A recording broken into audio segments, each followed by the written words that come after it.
too many people smoking out here tonight. That's pretty good.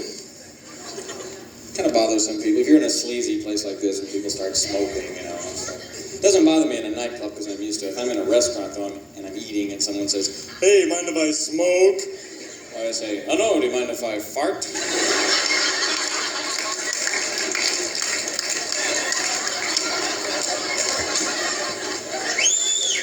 It's one of my habits. Yeah, they got a special section for me on airplanes now.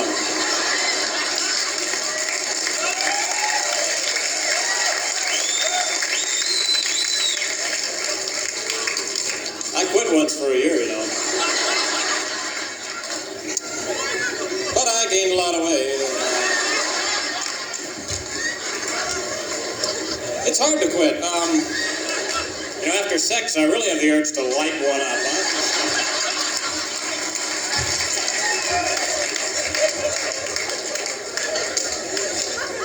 See, I'm not a very tactful person. You ever start talking to someone and you forget what you're going to say and you're standing there going, gee, I was going to say something, I forgot what it was. And they always go, well, it must not have been very important, you wouldn't have forgot it.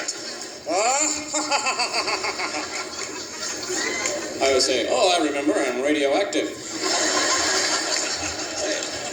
Shake. Okay, we're moving now, eh, folks? Yes, this is comedy. All right. Well, I've decided I'm taking up smoking. My doctor told me I wasn't getting enough tar. Now, the fun part of smoking is deciding what brand to smoke. Now, Virginia Slim, that's a woman's cigarette, right? What do they have, like little breasts on them or something? I'm depressed. Nah, it's just... I guess I'm kind of thinking about my old girlfriend, you know what I mean? We were together about 3 years, and sometimes when I get on stage, I kind of think about her because, you know, she'd travel with me, and I'd be up here performing, and I could hear her laugh, you know. It kind of meant something to me, I guess. I guess I kind of miss her. And, she's not living anymore, so...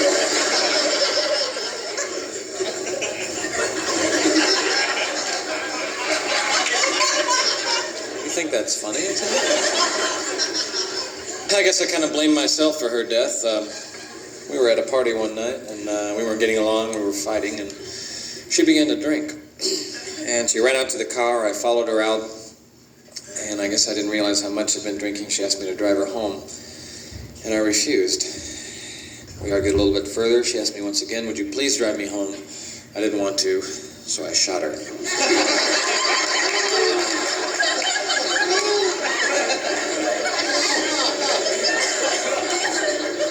Bloody shotgun. Cut it right in half.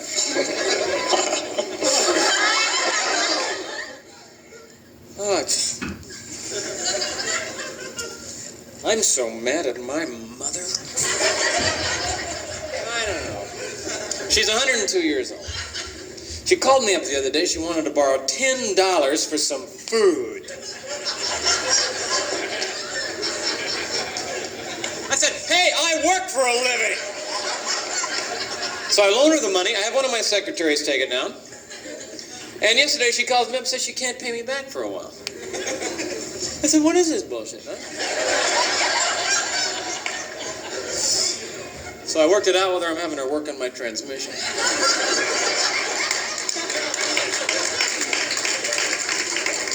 And if she can't fix that, I'm having her move my barbells up to the attic. The whole thing.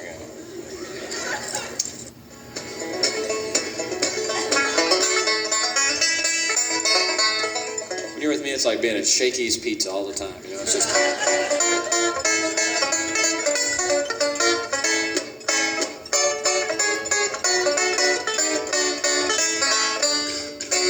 Way down upon the Swan. Oh, excuse me. Now I ask you very confidentially. Way down upon the Swan. Okay. little mood lighting on this, please? I'd like to do a thing now that's kind of a departure for me. It's kind of been more into these. It's mood lighting, like a blue spot or something. Hello?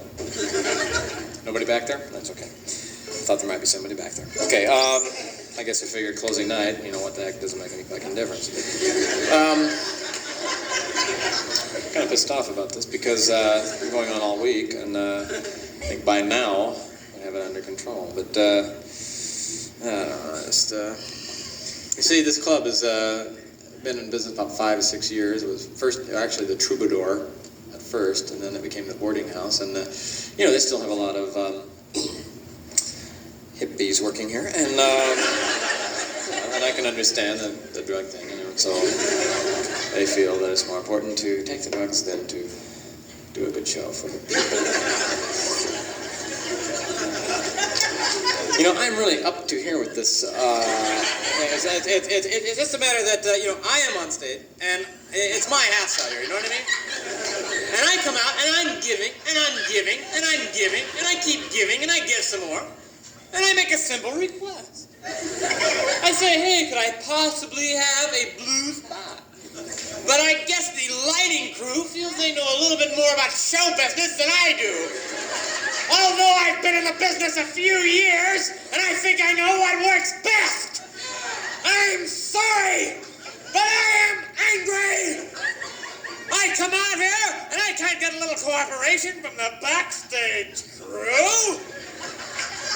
Excuse me.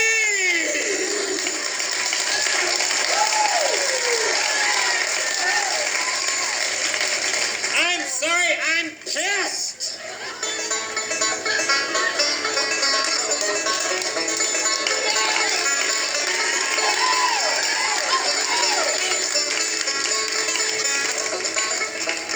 I'm sorry.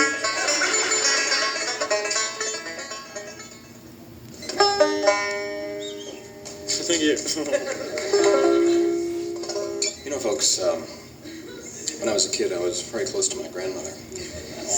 And she used to sing a song to me when I was just so high, and it's always meant something to me. And I'd like to do it for you right now, because it does have meaning in today's world. Even all these years, you know, even during the hip drug days, you know, when everybody was supposed to be so cool and everything had double meanings. And this little simple tune would keep coming back to me, and I think it kind of guided me through those years. And I'd like to do this song for you right now. I think it might have a little meaning for you. So.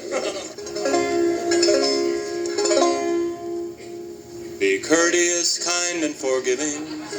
Be gentle and peaceful each day. Be warm and human and grateful. And have a good thing to say. Be thoughtful and trustful and childlike.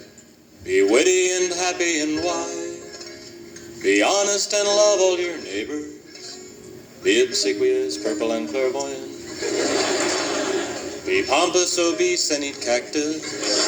Be dull and boring and omnipresent. Criticize things you don't know about.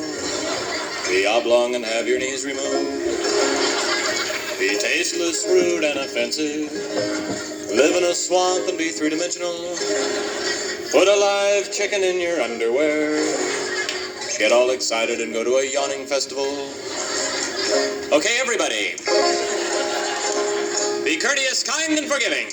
Be courteous, kind, and forgiving. Good. Be gentle and peaceful each day. Be gentle and peaceful each day. Be warm and human and grateful. Be warm and human and grateful. And have a good thing to say. And have a good thing to say. Be thoughtful and trustful and childlike. Everybody on this. Be thoughtful and trustful and childlike. Be witty and happy and wise. Be witty and happy and wise. Be honest and love all your neighbors. Be honest and love all your neighbors. Be obsequious, purple, and clairvoyant. Let them hear you outside. Be obsequious, purple, and clairvoyant. Be pompous, obese, and eat cactus. Everybody saying, be pompous, obese, and eat cactus. Be dull and boring and omnipresent. Be dull and boring and omnipresent. Criticize things you don't know about. Criticize things you don't know about. Be oblong and have your knees removed. Be oblong and have your knees removed. Ladies only, be tasteless, rude, and offensive. Now the men, live in a swamp and be three-dimensional. Live in a swamp. Everybody, put a live chicken in your underwear. Put a live chicken in your underwear. Go into a closet and suck eggs. Go into a closet and suck eggs.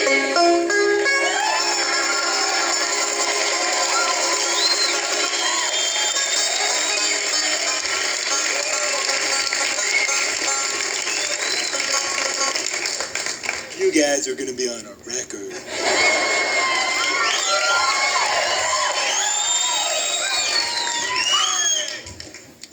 Maybe someday, not mine, of course.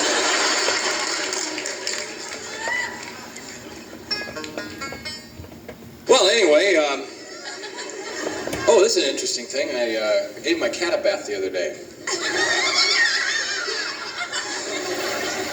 You know, I'd always heard you weren't supposed to give cats baths, but my cat came home, and he was really dirty, and I decided to give him a bath, and it was great. If you have a cat, don't worry about it. They love it. He sat there, he enjoyed it.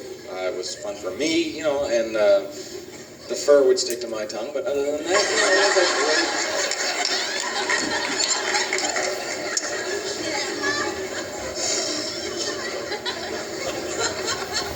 Can I have some more club soda, please?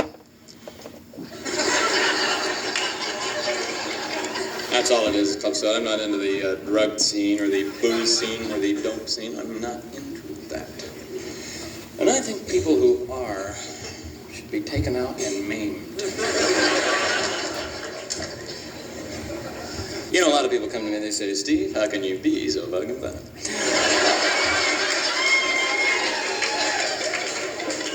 There's a secret to it. There's no big deal. I'll be honest with you. Before I come out, I put a slice of bologna in each one of my shoes. So when I'm on stage, I feel funny. People come to me, they say, Steve, Martin, is there some way I could be funny too? Well, here's a couple of jokes I like to pass on to the crowd, and these are jokes you can play on your friends if you enjoy the good practical joke. These are good ones. Next time you go out with your friends, before you go, you secretly put an atom bomb in your nose. And when you get there, you pretend like you're going to sneeze, you know. You give it the old, you set off the bomb. It's funny. There's another bit I like to do at parties. Next time you're invited to an elegant dinner party, you arrive late, so everyone's there, you walk in and throw all the food on the floor. I did this at the last party I went to, and it's about 6 years ago. How many people ski? Oh, perfect. Here's a joke you can do on a ski lift if you like that kind of thing. You know how people engrave their names on their skis? So when they get stolen, they know who they got them from?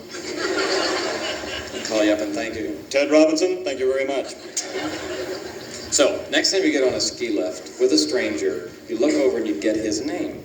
And you wait till you get about halfway up, and you suddenly turn to him and pretend like you've known him all your life, and you call him by his name, and they just can't figure out who you are. You know, it's just so much fun. I did this last winter to a guy, and he thought I was nuts, really. His name was Rental.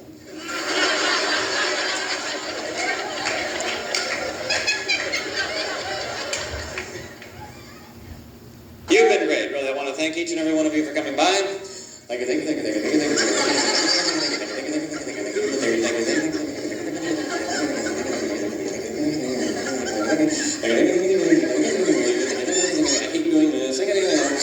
you, thank you, thank you.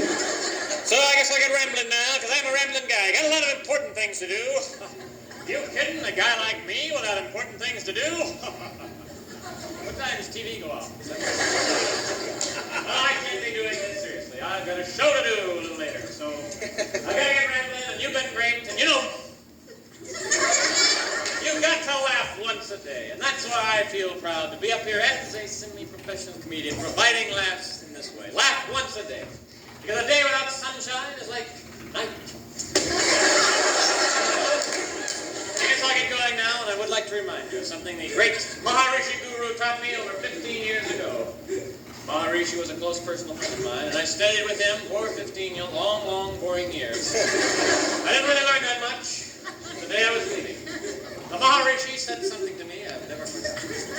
Whenever there's a crowd of people like this, I always like to pass it on, because I'll bet a day hasn't gone by that I hadn't thought of this particular thing. The Maori, she said, always, wait, it was never. She